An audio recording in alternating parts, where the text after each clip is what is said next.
Bonjour à toutes et à tous ma team, j'espère que vous allez bien. Pour cette nouvelle vidéo, on se retrouve pour la présentation complète de la 5e étape du Tour d'Italie 2024, classée 3 étoiles sur 5. Un petit peu plus vallonnée que les deux étapes qu'on a eues précédemment.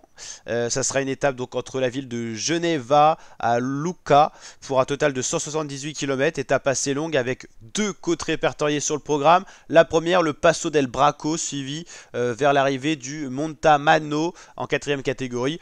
Normalement, ça devrait quand même donner lieu à un sprint massif. Donc normalement, le profil est assez plat pour que les sprinteurs puissent le passer sans trop de déconvenus et se disputer la victoire d'étape à l'arrivée. Beaucoup d'étapes de sprint sur ce Giro, ça sera déjà la 3e opportunité pour les sprinteurs de s'exprimer. En tout cas, c'est un scénario que je pense envisageable, le sprint. On aura peut-être une échappée comme l'étape de la veille. La première étape de sprint de lundi n'avait pas donné lieu à d'échappée parce que personne n'y croyait. Là, sur l'étape du mardi, certains y ont cru sur l'étape 4. On verra sur l'étape 5, il y a des courageux. Il y a quelques côtes au programme, donc quelques points de grimpeurs à prendre. C'est ce qui peut motiver notamment des coureurs comme Lilian Calmejane, l'actuel porteur du maillot de meilleur grimpeur. Donc à voir si d'autres coureurs se mêlent à l'échappée pour des points pour les grimpeurs ou une potentielle victoire d'étape, même si j'y crois pas trop.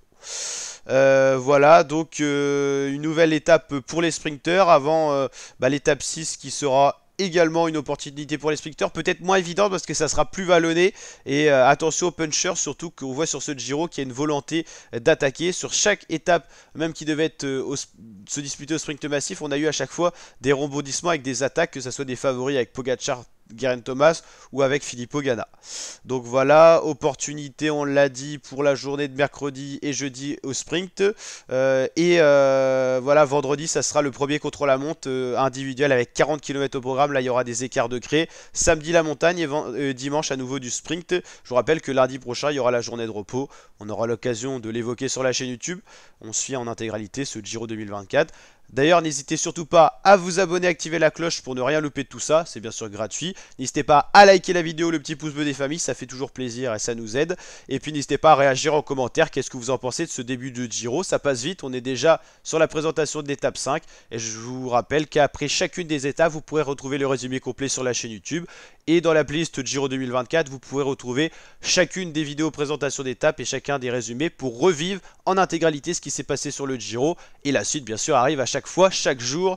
Donc n'hésitez pas à nous rejoindre en vous abonnant pour kiffer avec nous sur ce très bel événement sportif. Et n'hésitez pas à checker l'onglet communauté qui sera assez actif. On vous mettra notamment des sondages pour encore plus vous faire vivre ce Tour d'Italie 2024 de cyclisme. Allez, ciao l'équipe et à très bientôt pour de prochaines vidéos.